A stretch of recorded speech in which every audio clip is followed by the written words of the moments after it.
Yes, yes, yes. Good morning, everybody. My name's Craig. Central Oregon Gas and Nitro Society. Living the life. Let's just go down it. I got everything set up. It's just all in a row now. I don't have jack shit in my back room anymore. The back room is pretty much storage. I don't go back there right now. It's really cold. And all my shit's out here now. Just go down. What do we got there? A plane? Okay, I haven't taken that up yet. I joined the Bend Aero Modelers. They have a field. They're, a full-on club. I'm on an email list, and eventually I'll link up with them, and I'll get that apprentice up in the air. I've been practicing with with real flight, and I have another little plane I'll show in a second that I took my first flight with the other day. It was fine. It worked out good. It was a good little plane to start out with.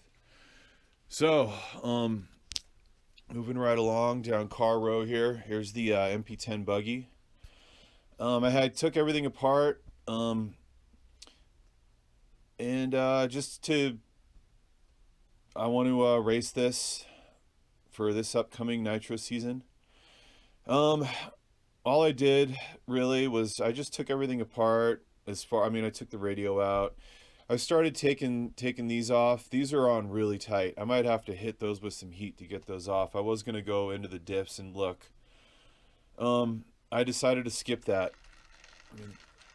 I know the diff oil's probably broken down a little bit, and I will get into those diffs after this thing sees more runtime. I honestly have only ran the MP10 buggy like maybe 5 times, really. I haven't ran it a lot at all. I refilled the shocks with the Truggy recommendations from the MP10 book, and I also put on aluminum, these aluminum carriers. So that's the major job I did on this thing. I ripped one of those off at my first race last summer, and ever since then the buggy was just kind of sideways and gribbled out. I almost took it to another race with it glued and patched together. It broke instantly at a backyard run. I would have been fucked if I had traveled 300 miles with that hoopty together job. So I'm actually glad we didn't make it to that race, because I wasn't even ready. I wouldn't have been ready, and it would have been a bad deal. A real bad deal if I showed up with that broken ass gear. Not now. This thing's bulletproof and ready to go. 155T ProTac, a 130 right here for steering, and a MB4 receiver. So I just binded that stuff last night, refilled the shocks, and just checked out the ride height and stuff, and the buggy seems fine. It should be good to go. We got the body corner over here. We got 3 bodies ready to go. I did some outlining. Those are my 3 race bodies. I'm going to paint them up. This flex steel stuff's insane. I just did it on this body, and it's killer. Back your bodies with that flex seal, it's awesome. I saw that on another guy's channel, and that stuff's a good deal. Just spray it on there. Psh, easy. All right, what else do we got here? We just got some miscellaneous stuff, and it's cool. Just move along. Here's my MP10 build. Pretty much nearly done with it. I binded up another MB4 receiver in here. Everything looks fine. As I spin the I don't know, it sounds like the old playing card and the spokes thing going on with my diffs. I don't know. I followed the book verbatim on these things. I'm just gonna when my engines get back, I'll do some ground running, and I'm gonna run it for now. And they spin good. They're not catching. They spin freely. They make that sound, man. Other than that, the build came out fine. I'm gonna throw in a killer motor in there. The motors are on the way.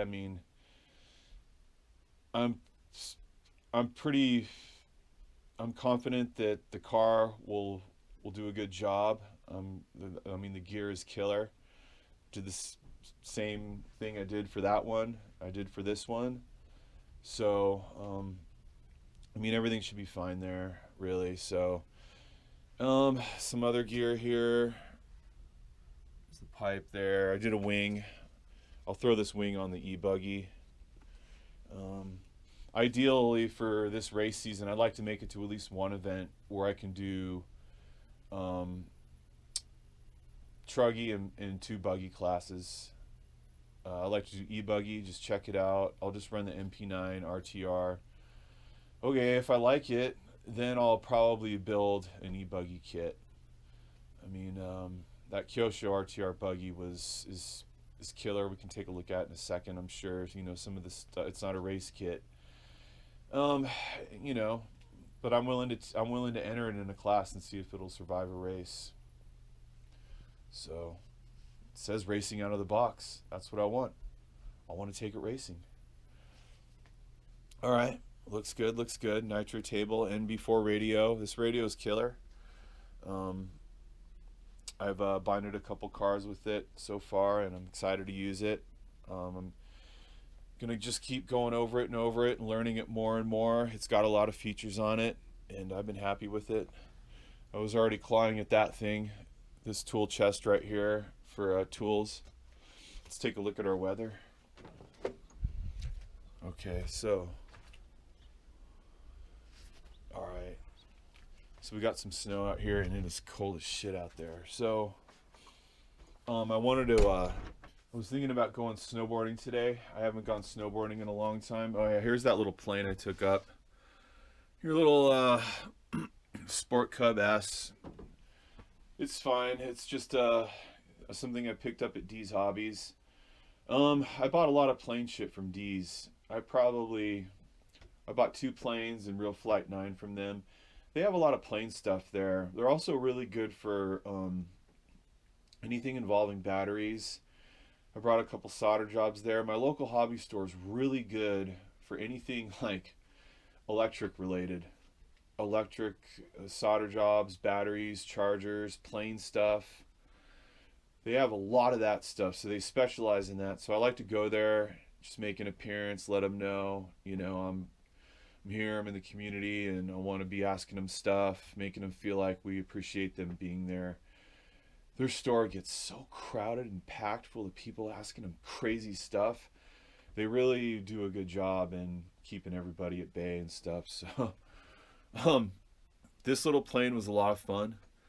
The flights are very short, just a few minutes up there, but you know, I went in the morning, not a lot of wind, big open field, and it was fine. This thing doesn't go very far, and I was able to get it up and get it down. And it's flying planes is definitely going to be part of the life for me, absolutely, for sure. Okay, so here we got the RB7. So I made a contact in 10 scale racing. One of my UPS customers put me onto someone, and I told him what I had. He basically sold me some an X-ray kit just through text, you know. And I'm gonna go there tomorrow, and we're gonna talk with him more, and I'll introduce him on my channel and stuff. So this RB7 actually isn't ideal for indoor. I mean, I decided I can just run it outdoor and have fun with it. I'll show Evan the gear tomorrow, and just he'll be able to just kind of tell me what I could do with that RB7. There's a bunch of stuff in well, the servo, and well, that was the only thing really that would have transferred over to the X-ray kit, but I just left it in there, you know. I didn't want to start gutting that RB7. I just left it. The receiver, I just left it. I ordered another receiver for the X-ray kit, and I'm just gonna leave that, and I'll just run it outside or set something up, and he'll be able to tell me a little bit more about, I guess, what I got there. So I'm gonna see him tomorrow, and we're gonna work on the X-ray kit a little bit, and so that's good. I got a major 10 scale connect, major. This dude knows a lot. I went over there once already, and he showed me the gear, and I brought him some stuff. He's racked up one of his old X-ray kits for me. He hardly knows me. I just texted him through Facebook. He never even met me, and he went way out of his way to get me dialed in. He's gonna get me dialed in, and I'm excited about that. And then together we're going to go to Northwest Hobbies over in the valley, and I'm going to start practicing. He'll enter a couple races. I think I'm just going to practice. So, but I am doing my best to get into 10 scale because it's all we can do when we're in winter. I mean, it is all we can do. And I figure any track time will be good, so that's cool. Here's our 8 buggy with the Works motor in it. It's fine. That gear is fine. The Works is fine. Just leave it. It's totally good. A couple minis. I did a brushless upgrade in here, and so this will have the brushless motor. Oh look, here's my receiver from my one of my old receivers from one of my RTRs. Okay, I think I'll just throw that in there. Done. There it is. Okay, so I was gonna go snowboarding today, but it's just too gnarly to get up to the mountain. The roads are probably shitty, and the one mountain that everyone goes to, Mount Bachelor, is already just really crowded. They've changed some policies. People are actually like bailing from there, going to Hoodoo, where I usually go. I just didn't want to spend another day driving to go somewhere to possibly be like just too crowded, and I just didn't want to do it. I decided let's run, let's run. So I got Icepick and Trigger Happy. I wanted to run Trigger Happy because Trigger Happy has the turtle racing. It doesn't even move. Let's go over here to Icepick. Yipes! So I have to do that job on Icepick. This gear is insane. This gear, I can't believe how rock solid that is. Oh my god. So I'm gonna set down the camera for a second, and just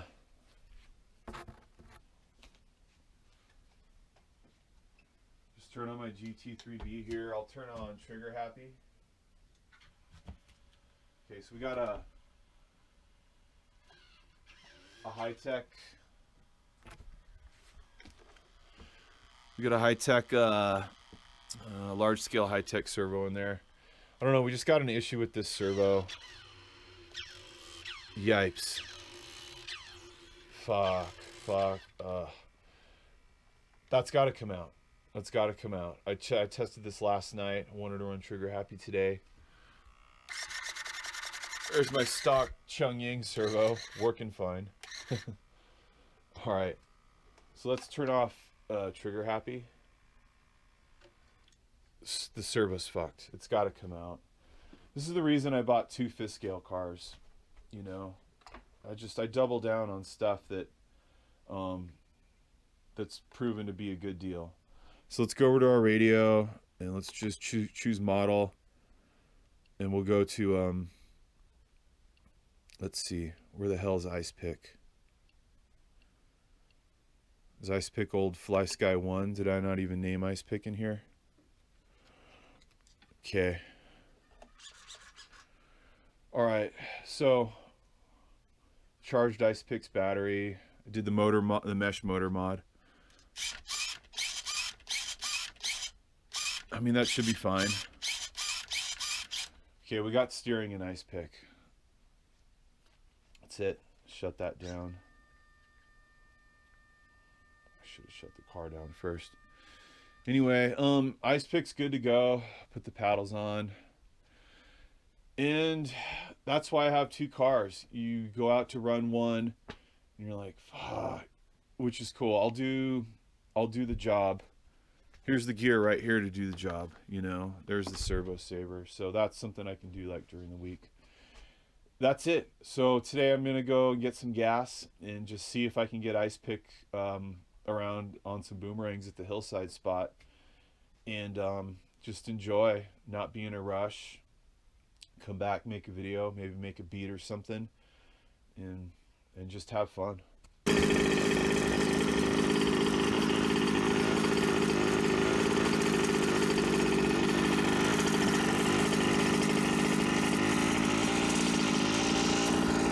That's Icepick. That is Icepick.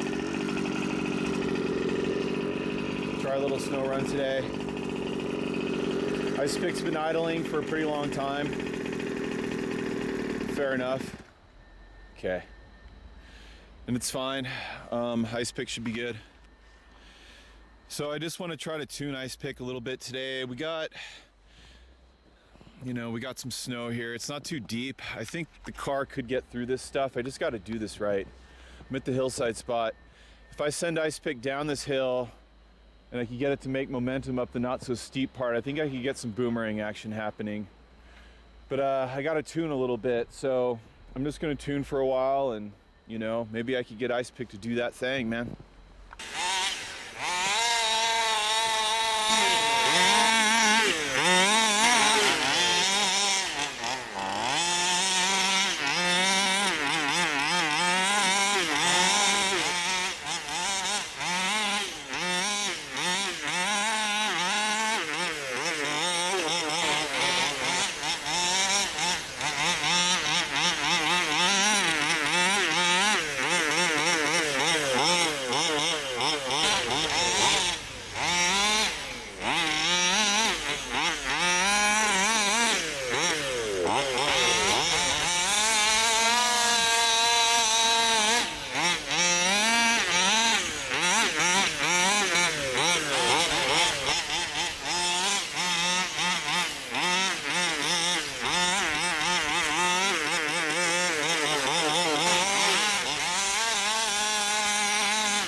Icepick is beat down, so am I. You guys, I've been here since all day. I went home, I came back. My remote is done. This is what the Fly Sky does when it's running out. So this track was fun, it's doable. It was a lot of work cutting this. A lot of work. It's pretty fun, it's doable. It is doable. It's doable. It was just even a little bit of snow. It's a lot of work. Icepick is done. Oh my God. I put Icepick through its paces late. Anyway, that red building is kind of where all our old mills used to be, the river flows right by there. They'd bring the logs down. This is like an old logging town from back in the day. It's called Bend because of the bend in the Deschutes River. So we're right here on the west side near the old mill and stuff, near my house. But that red building is kind of the style of what it was all about back then. Now it's a big old like mall, REI.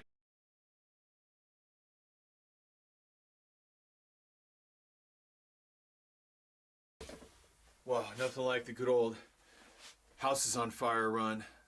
Fuck, I swear. That was like a 5-hour houses on fire run. The whole time the house was on fire.